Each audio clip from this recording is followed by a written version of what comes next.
आपका सवाल और मेरा जवाब। दोस्तों, बहुत दिनों से मुझे कमेंट आ रहा था कि आपके पास तो इतना बड़ा छत है, इसलिए आप ढेर सारी सब्जियां उगा लेते हैं।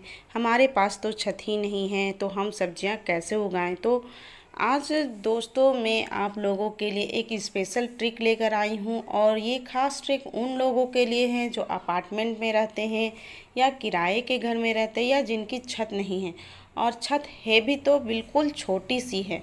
तो उनके लिए यह ट्रिक जो है बहुत ही कारगर सिद्ध होने वाला है, और इससे मैंने नाम दिया है टावर वाले पौधे। जैसे कि मल्टी स्टोरेज बिल्डिंग में लोग रहते हैं, उसी तरह हम पौधों को भी टावर में लगा सकते हैं, क्योंकि इसमें एक गमले की जगह में हम 12 से 15 पौधे लगा सकते हैं। 6 इंच की दूर जो जगह है उसमें हम बहुत सारे पौधों को लगा सकते हैं। तो नमस्ते दोस्तों, मैं हूँ संजू और आप देख रहे हैं मेरे YouTube channel Tanvi kitchen and terrace garden. अगर आप मेरे चैनल पर पहली बार विजिट कर रहे हैं तो चैनल को कर ले सब्सक्राइब और बेल आइकन को भी कर दे प्रेस, ताकि इस तरह की वीडियो जब भी मैं डालूँ तो उसका नोटिफिकेशन आप लोगों को सबसे पहले मिल जाए। तो यहाँ आप देख सकते हैं कि मैंने एक 6 इंच का पाइप लिया है, और इसी में मैंने जो है 12 से 15 सब्जियां और साथ ही साथ फूलों के पौधे को भी लगाकर रखा है। तो आप भी इसी तरह से छोटी सी जगह में बहुत सारे पौधे लगा सकते हैं। तो कैसे लगाना है, इसकी मैंने कैसे पाइप में जो है छेद किया है और किस तरह से मैंने इसकी मिट्टी तैयार की है, पूरी जानकारी मैं आप लोगों को इस वीडियो में देने वाली हूँ। तो क्या आपने कभी सोचा था कि हम इस तरह से एक छोटे से पाइप में भी जो है ढेर सारी सब्जियां उगा सकते हैं? नहीं ना। तो कभी कभी ना जीवन में जिन चीज़ों की हम कद्र नहीं करते हैं, अक्सर वही काम आ जाते हैं दोस्तों। तो मैंने भी इसी तरह एक कबाड़ का यूज़ करके इसमें ढेर सारे पौधों को लगा रखा। अगर आप थोड़ी सी जगह में भी, ये ज़्यादा से ज़्यादा 6 इंच का जगह लेता है, तो आप इस तरह के अगर 5 से 6 पाइप का भी यूज़ करते हैं अपने छत में या अपने जो गैलरी वगैरह है उस पर, तो आप 5 से 6 पौधों में लगभग 50 से 60 पौधे लगा सकते हैं। जैसे कि अगर मान लीजिए आप 10 बैगन के, 10 मिर्ची के हो गए, या 10 जो है आप टमाटर के पौधे भी लगा देते हैं, तो काफ़ी है एक परिवार के लिए। तो चलिए वीडियो को आगे बढ़ाते हैं, मैं आप लोगों को पूरी जानकारी देती हूँ। तो यहाँ पे ये देखिए, ये पाइप है और इसे मैंने चाकू की सहायता से जो है कट कर लिया है, और इस तरह से इसमें मैंने छेद बना लिया है। तो अब छेद बनाने के बाद मैं इस गमले को यूज़ कर रही हूँ। मेरे पास गमला था तो मैं गमला ले रही हूँ, नहीं तो आप क्या करें, इसका एक एंड पाइप आता है वो आप ले सकते हैं। एंड पाइप नहीं, सॉरी, एंड का एक ढक्कन आता है उसका यूज कर सकते हैं। उसको आप नीचे लगा दीजिए तो वो पैक हो जाएगा और वो आसानी से खड़ा हो जाएगा। तो ये है मेरी मिट्टी कैसे तैयार करनी है। तो यहाँ ये जो मिट्टी है ये मेरे गमले की है, और इसे मैंने 2 दिन का धूप दे दिया है। धूप दिखाने से होता है कि जो मिट्टी है वो रिचार्ज हो जाता है, और फिर जब हम इसमें पौधे लगाएंगे तो वो अच्छी तरह से पनपेंगे। तो यहाँ मेरी मिट्टी हल्की और भुरभुरी है, तो इसमें मैं ज़्यादा कुछ नहीं मिलाऊंगी। अगर आपकी मिट्टी नई है, जैसे आपने अभी अभी से खेत से या कम जहाँ पे काम वगैरह चल रहा कंस्ट्रक्शन का, वहाँ से आप मिट्टी लाए हैं, तो आपको उसमें थोड़ी सी कुछ ज़्यादा चीज़ों को मिलाने की आवश्यकता है। तो मैंने यहाँ पे सूखे हुए नीम के पत्ते को मिलाया है। आप चाहें तो इसकी जगह पे नीम की खली का भी यूज कर सकते हैं। नीम के पत्ते का यूज करने से मिट्टी में फंगस नहीं लगता है, और जड़ें जो है हमारे स्वच्छ रहते हैं, अच्छे चलते हैं। और थोड़ी सी मैंने यहाँ पे हल्दी मिलाई है। हल्दी मेरी घर वाली है, तो अगर आपके पास घर की हल्दी हो तो उसका ही यूज़ करें।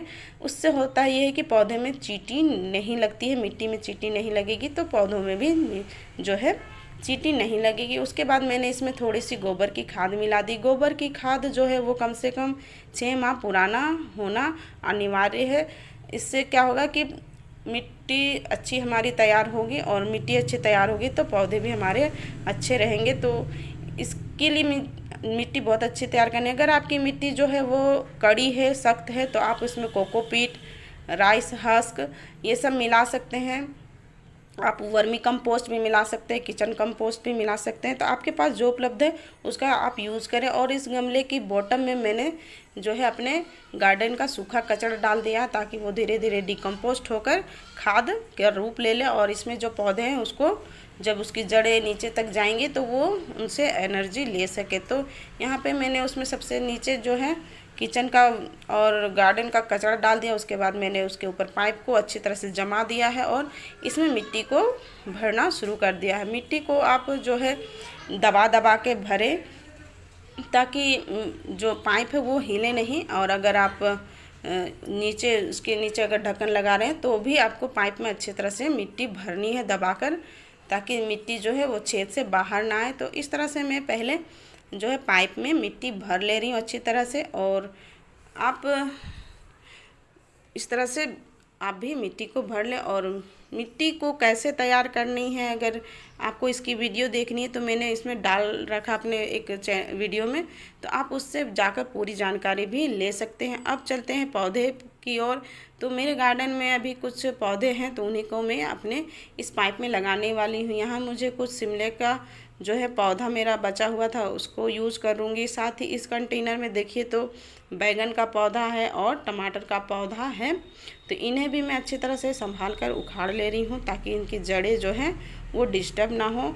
जड़ें अगर डिस्टर्ब हो जाएंगे तो पौधे अच्छी तरह से नहीं हो पाएंगे। अगर आप पहली बार पौधों को लगाने जा रहे हैं, आप शुरुआत कर रहे हैं, तो आप पहले क्या करें, पौधे की सीडलिंग तैयार कर लें। और अगर आप पौधे की सीडलिंग तैयार नहीं कर पा रहे हैं तो आपको मार्केट में भी इजीली पौधे मिल जाएंगे, तो आप मार्केट से भी परचेस कर सकते हैं पौधों को। तो यहाँ मेरे गार्डन में जितने भी मुझे पौधे मिले हैं मैं उन्हें एक जगह ले आई हूँ और अब मैं इसे इस तरह से देखिए अच्छी तरह से सावधानीपूर्वक पौधों को निकाल करके इस पाइप में लगा दे रही हूँ। आप चाहें तो अपने किचन से भी बीज ले सकते हैं। तो जैसे टमाटर हो गए तो आपके किचन में जो टमाटर आए हैं उनका यूज़ आप सीडलिंग तैयार करने में कर सकते हैं। करना कुछ नहीं है, बस उसके बीज को निकालना है और मिट्टी में आप दबा दीजिए और आपको 10 से 15 दिन में उसकी जो है पौधे निकलने लगेंगे। और जैसे ही पौधे 5-6 पत्तों के हो जाएंगे तो आप उसे इसमें शिफ्ट कर सकते हैं। उसी तरह आप मिर्ची का भी यूज़ कर सकते हैं अपने किचन से ही बीज निकाल कर। तो शुरुआत में आप इसी तरह से करें, ज़्यादा खर्च करने की कोई ज़रूरत नहीं है। फिर धीरे धीरे आपको आइडिया होने लगेगा कि कैसे क्या करना है, तो फिर आप मार्केट से भी पौधे ला सकते हैं, बीज ला सकते हैं। और चाहे तो मेरी तरह आप अपने किचन से ही सारे बीजों को यूज कर सकते हैं। मैं सारा बीज जो है अपने किचन से ही यूज कर लेती हूँ।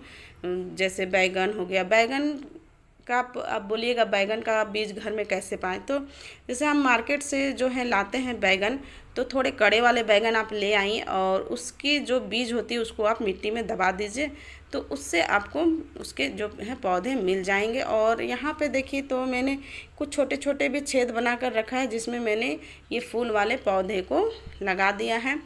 और आप जो है अपने गार्डन में फूल वाले पौधे ज़रूर शामिल करें। उससे क्या होगा कि हमारा एक काम बहुत आसान हो जाता है। हैंड पॉलिनेशन का काम जो है वो हमें करना नहीं पड़ता है। सारा काम हमारे जो है फूलों में मंडराने वाले तितली और भंवरे ही कर जाते हैं। हैंड पॉलिनेशन का काम जो है वो आसानी से हो जाता है और हमें ज़्यादा कुछ मेहनत करनी भी नहीं पड़ती है। तो सबसे पहले मैंने देखी जो पाइप के सबसे ऊपर में है मैंने मोगरा का फूल लगाया है। मोगरा का फूल मैंने इसलिए लगाया है क्योंकि जब नीचे जो है पौधे हरे हरे रहेंगे उसमें बहुत सारे हमारे रंग बिरंगे सब्जियां आएंगी, तो ऊपर में वाइट कलर का मोगरा का फूल रहेगा तो देखने में काफ़ी खूबसूरत लगेगा। आप चाहे तो सब्जी भी लगा सकते हैं। तो मैंने यहाँ पे वाइट कलर का मोगरा का फूल लगाया है जो कि देखने में बहुत खूबसूरत लगेगा। और साथ ही साथ वो जो मैंने अभी बताया कि हैंड पॉलिनेशन का जो काम है वो भी हमारा आसान हो जाएगा, वो हमें करना नहीं पड़ेगा। और आप अगर गार्डनिंग शुरू कर रहे हैं तो आप अपने गार्डन में जो है फूलों वाले पौधे ज़रूर लगाएं। एक तो उससे हमारा टेंशन भी बहुत ज़्यादा दूर हो जाता है। कभी कभी होता है ना कि हम तनाव में रहते हैं, हमें कुछ करने का मन नहीं करता है, तो हम अपने गार्डन में आते हैं और फूलों को देखते हैं तो हमारा जो थकान है वो दूर हो जाता है, आँखों को भी बहुत अच्छा लगता है, साथ ही इसकी खुशबू बहुत अच्छी होती है। और सबसे बड़ी बात कि हमें हैंड पॉलिनेशन नहीं करना पड़ता है। तो अपने गार्डन में जो है आप फूलों वाले पौधे को ज़रूर शामिल करें। तो अगर आप लोगों को मेरी वीडियो पसंद आई हो दोस्तों तो लाइक शेयर और सब्सक्राइब ज़रूर कर दें। और अगर आपको और भी कुछ जानकारी चाहिए तो आप मुझे कमेंट में बताइएगा। मैं आप लोगों को अपने जो मेरी है जितनी जानकारी है मुझे, मैं उसके अनुसार आप लोगों को आपको सारी जानकारी दे दूंगी। तो आज का ज्ञान है दोस्तों, बड़े बड़े सपने बड़ी बड़ी मुसीबतों को पार करके ही पूरी होती है। तो आप लोगों को वीडियो कैसा लगा? वीडियो अच्छा लगा हो तो लाइक शेयर और सब्सक्राइब ज़रूर से कर दे दोस्तों। Thank you for watching. यहाँ तक मेरे वीडियो को देखने के लिए आप सबों का बहुत बहुत धन्यवाद। तो मिलते हैं 1 महीने के बाद, जो मैंने इस पाइप में पौधे लगाए हैं उसके नोटिफिकेशन के साथ कि वो उनका ग्रोथ क्या हुआ है नहीं हुआ है।